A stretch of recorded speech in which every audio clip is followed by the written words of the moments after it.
Welcome to now the old boy. Welcome to a bloody said session.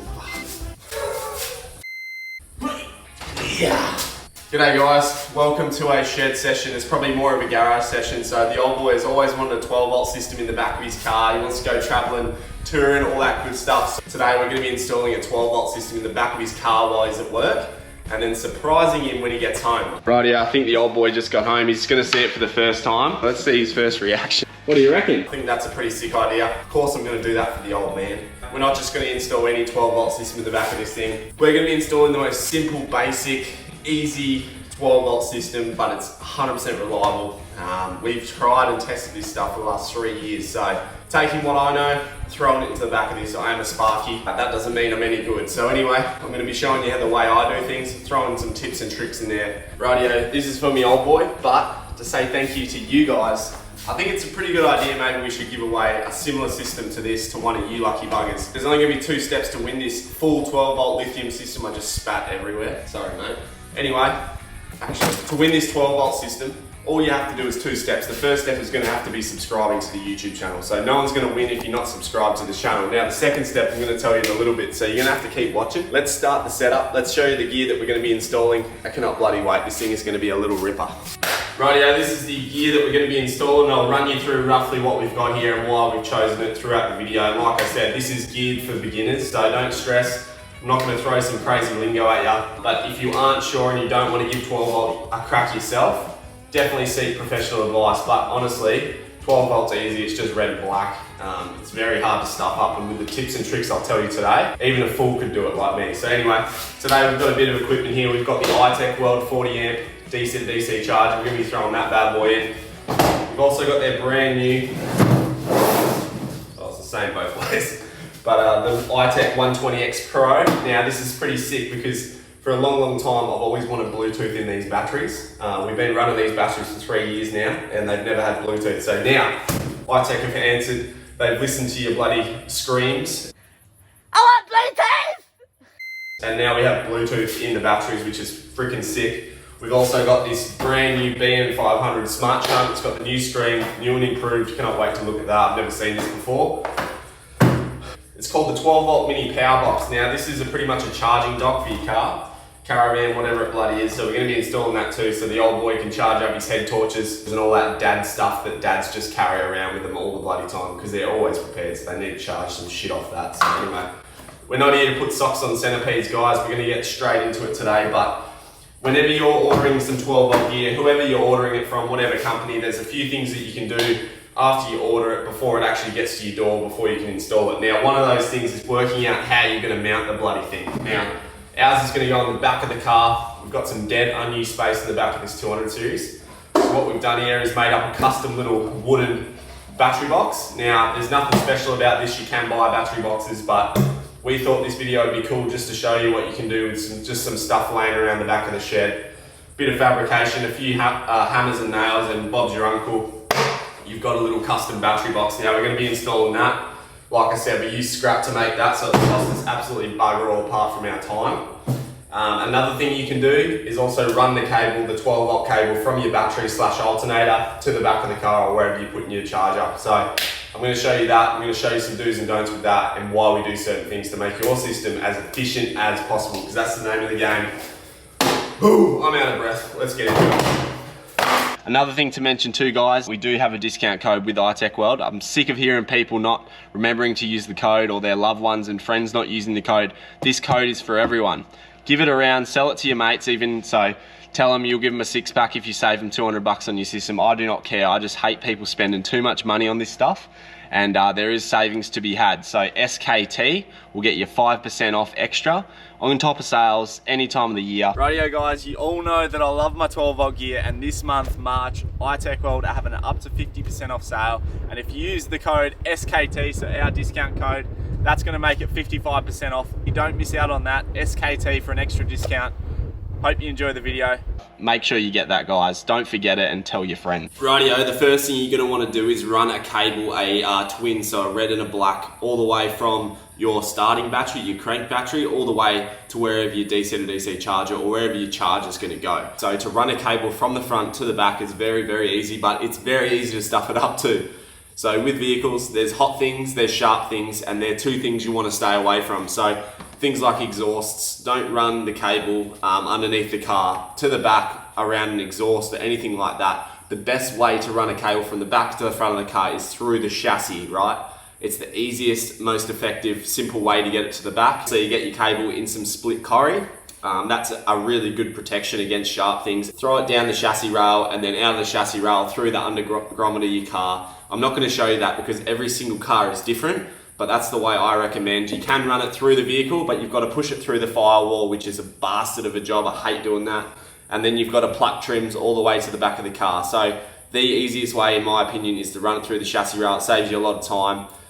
Yeah, and you don't want your 12 volt cable melting on something hot or rubbing through on a corrugated road on something sharp. So they're two things. That's the first tip. The old boy has been wanting this 12 volt system for a long time. So I think he's had this run of cable in for about 6 months now. That's how bloody keen he is on a 12 volt system. So let's go to the back and let's have a look at that. The Cruiser here has a set of drawers in it. And before I show you in the back here where the battery box is going to go, let's go around and have a look at the what loads we're going to be running off this 12 volt system, because that's another crucial thing. How do you know what battery size to choose? So how do you know what battery is the right battery for you? So you've got to do a basic load calculation, what appliances, what things you want to run off this 12 volt system. So for me, old boy, he wants to run his ARB fridge here. He wants to charge his head torches, some basic stuff, run a few cam lights, very, very basic stuff. Now, that is the reason why we've chosen this 120X lithium battery. Now, this is the 120X Pro, so it has 120 usable amps within it.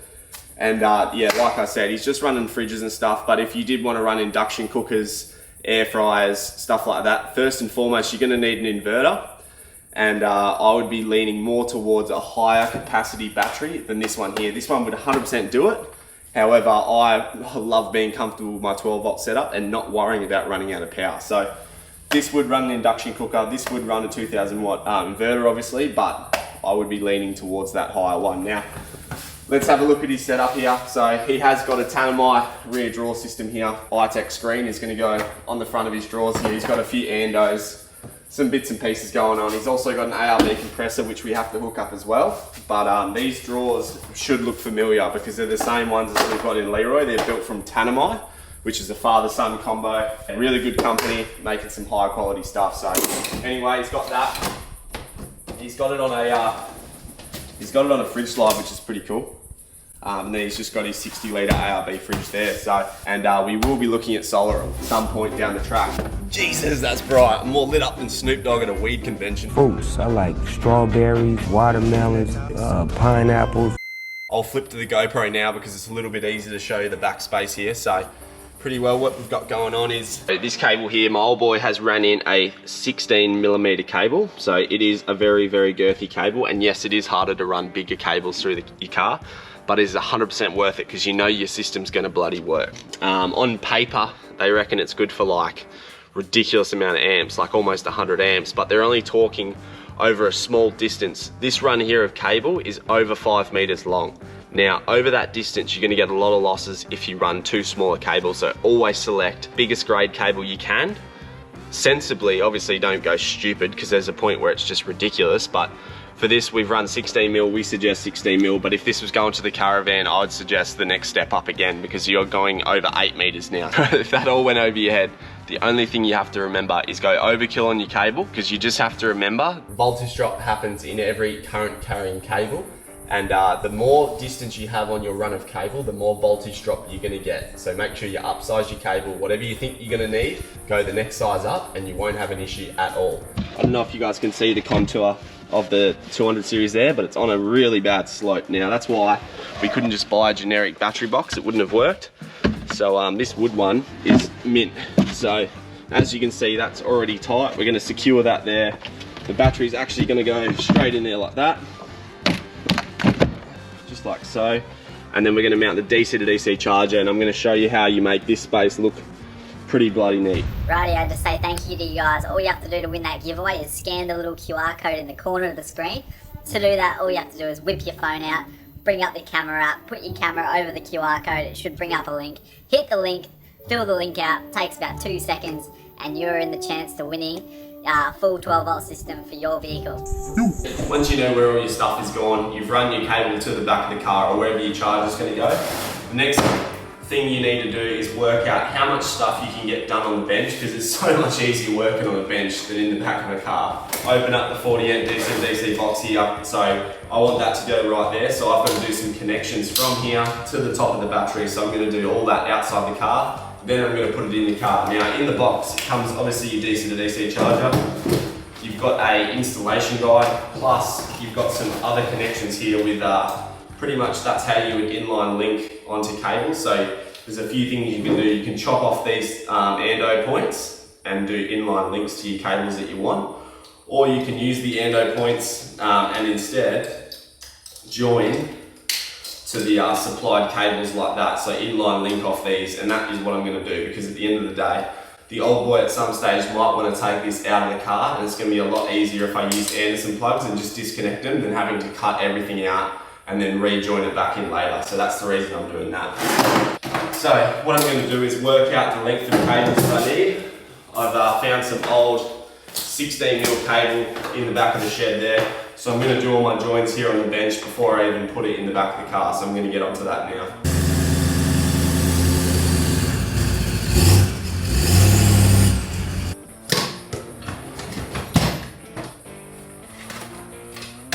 The main tools that you're going to need for this job, I always use a proper set of crimpers.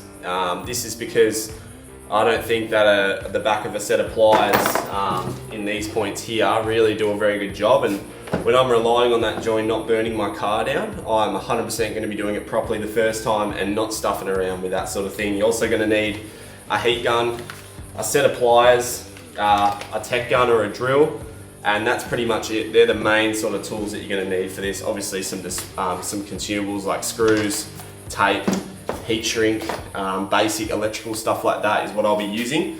But really you don't need that many tools to install a 12 volt system. And another thing I forgot to mention is that we've got a time limit on this.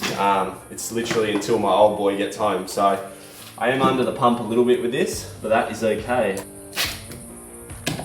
So one thing I forgot to mention was actually what comes off the DC to DC charger and how to wire it. You've got alternator endo, so that is the charge coming from your alternator / crank battery. That's the run of cable that you've just installed in your car. This is a 3-way Anderson plug now. It's got a blue ignition wire on it, and that is purely for people with smart alternators. Looking at the next Anderson plug, the black one here, this is the output. So obviously you've got input 12 volt coming into it. The DC to DC charger does its thing and then pumps out voltage and current through this one right here. And then the third one you've got here is a solar input. So solar charge will be coming through your panel into this Anderson plug here, the exact same way as the alternator input, and then it will be coming out in charge through the output of the DC to DC charger here. So that's how you wire it. But always fuse your cables, guys, and I'll talk a little bit more about that once I can actually show you where we fused it. But that's another handy tip: fuse everything and use the correct size fusing, because selecting the right size cable is as good as boobs on a bull if you don't fuse it correctly.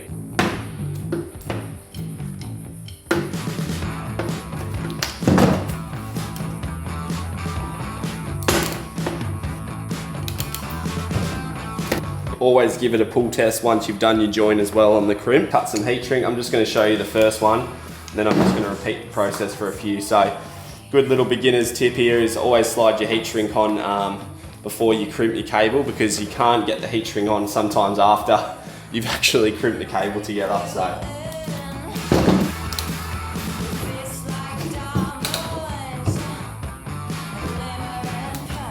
that is the link done. So that is a inline crimp, and I've just joined two cables there. So the next stage is to burr off this little sharp edge the crimp has left, and I'm actually going to wrap it in tape first of all, and then slide this heat shrink over the top, heat shrink it up, and that's it. If you want it to be extra pro, you can also stagger your joins. So have the red join up here and the black join down low, so even if the tape and insulation does fail, it's not going to short out. But for this, I'm going to be segregating these cables anyway, so that's not going to be an issue. Now, a lot of people out there are going to say, where's your solder? Now, if I was doing a deep bore join on a pump on a mine site going down, 200 meters and 3 bar of pressure, I would have been doing this a whole lot differently, but for 12 volt back of a car, if you're using good quality products and you're actually joining these correctly, you're not going to have an issue. Like I could tow a car with that. Done everything we can outside. Now it's time to show you guys our secret weapon. Now this is what I used when I was out on site as a Sparky. This is what I used when I was wiring commercial size switchboards.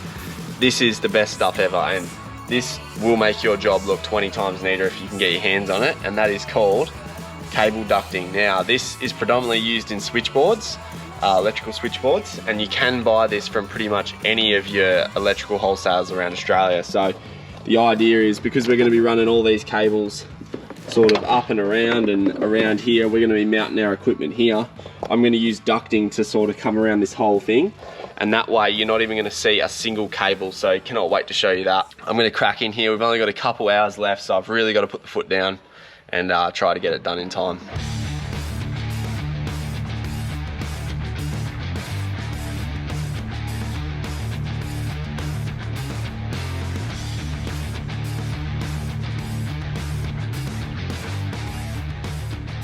Just got everything mounted, so all that duct is mounted, so it's all going to come up Mickey Mouse, I reckon, all of our equipment. So obviously we've got to fuse the output side of the DC to DC charger before it gets hooked onto the battery.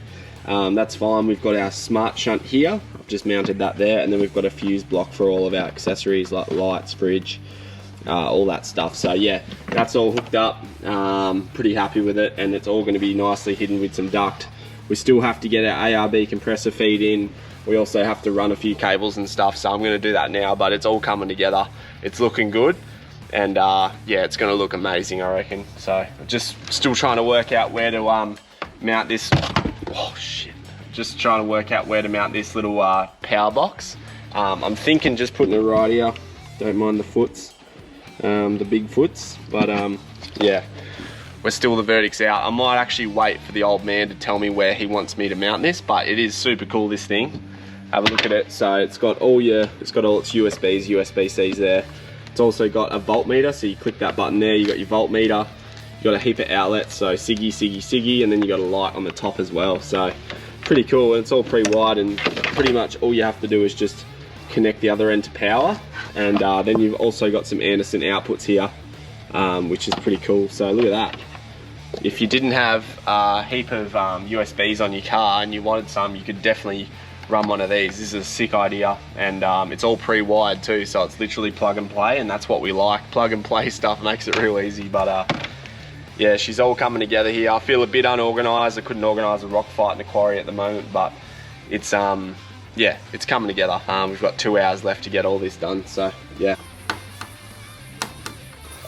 Now it's time to the business end of the install, commissioning everything, setting it all up. So this is the new iTech BM500 shunt and screen. This screen's changed dramatically. It used to be just a circle one, but super easy to set up and calibrate. So all you have to really do is hold the up button for 3 seconds. That'll set your state of charge to 100%, because technically you should be installing a fully charged battery into your system. And then to set your amp hours and stuff in your system, all you have to do is hold the OK button, and it brings you into all your settings, and it literally prompts you into changing it all. So obviously we've got a 120 amp hour battery. I've set my high and low voltages, and then pretty much you just set OK. It's simple as that, and it tells you exactly how much charge is coming in, how much is coming out. I'm about to kick the car in the guts to make sure it's charging, and we'll throw into the back, and I just want to run you through how the system exactly works. Now I've pretty much finished it. I've just got to tighten everything up. There's a few bits and pieces missing, so we're waiting for switches here to fit into there. This is our solar input, so I've obviously got to fit that off with an Ando, and that's going to get put in right there. So there's a few things that still need to be done, but in the guts of everything, the whole 12 volt system is done. But it's been a successful day. Haven't had any bust ups, but apart from my thumb,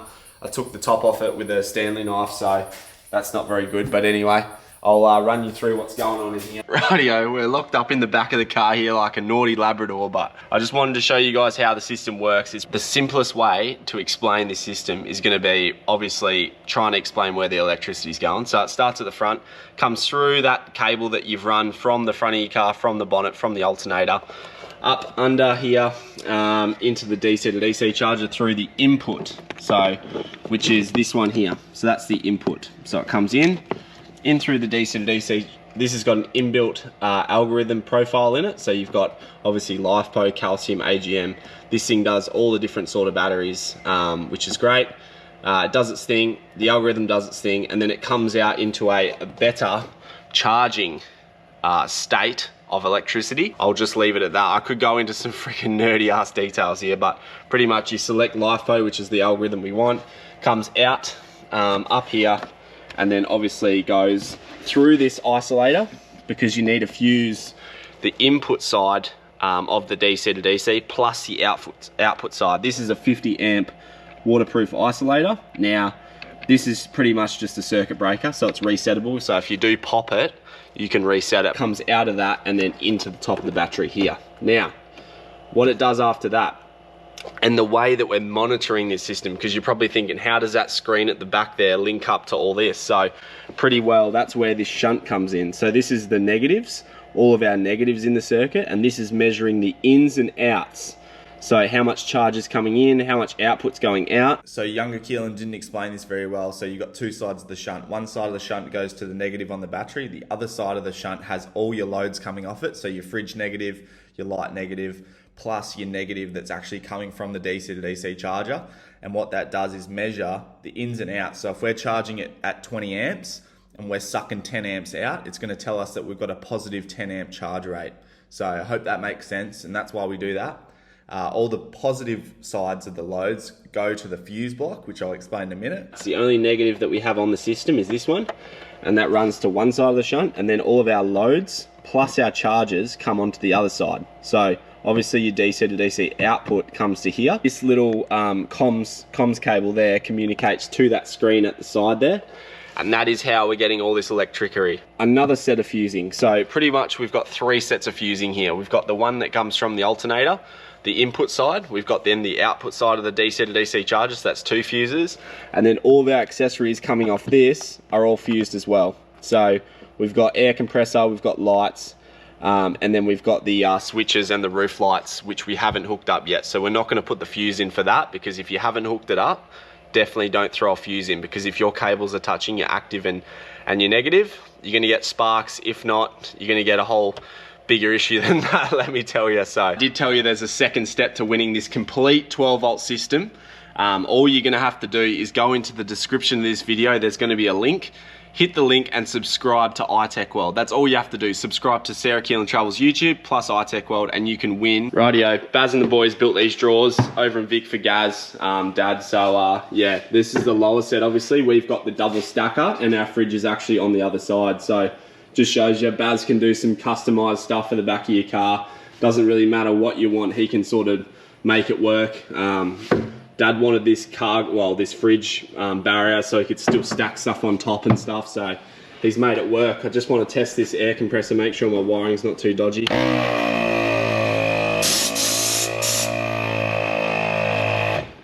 Sweet, that's working mints. Righty, I think the old boy just got home. He's gonna see it for the first time, and he's put his car entrusted in me, so let's see his first reaction. Have a look. What do you reckon?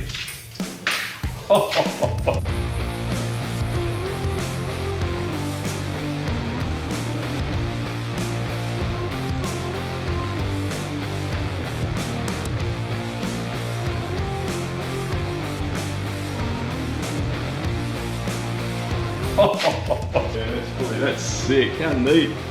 Yeah? How's that conduit? How's the conduit work? Yeah, sick, eh? Sick, mate. Looks so neat and tidy, hey? Hopefully it doesn't burn your car down. Oh, beautiful. Wow. I'm pumped. That is so good. So good. Rightio, the best part about the system is that once you put the seats down, look at that. You cannot see it. Job done. How sick's that? So you can have the seats right back, and then if you flick them forward, bang, look at that. All hidden. Doesn't get much better than that. Off he goes. He fucking loves it, eh? He's left me to clean up though.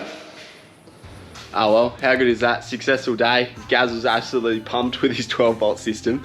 Couldn't believe it. So glad he's happy and he's stoked, but tell you what, one of you guys could be stoked because one of you lucky buggers is going to win that 12 volt system. And all you have to do is, like I said, subscribe to our YouTube channel, plus subscribe to the iTech link down below. Which fill that out, takes 5 seconds, and it's free to do. And yeah, you could win yourself that 12 volt system yourself. I hope you guys have learnt something today, had a laugh, yeah, hung out with me. It's been a sick day in the shed. Going to be doing a 12 volt system on Basil here.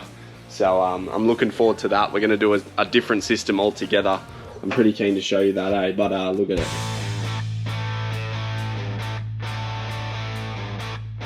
Thanks for watching, legends. Make sure you click and watch this video right here.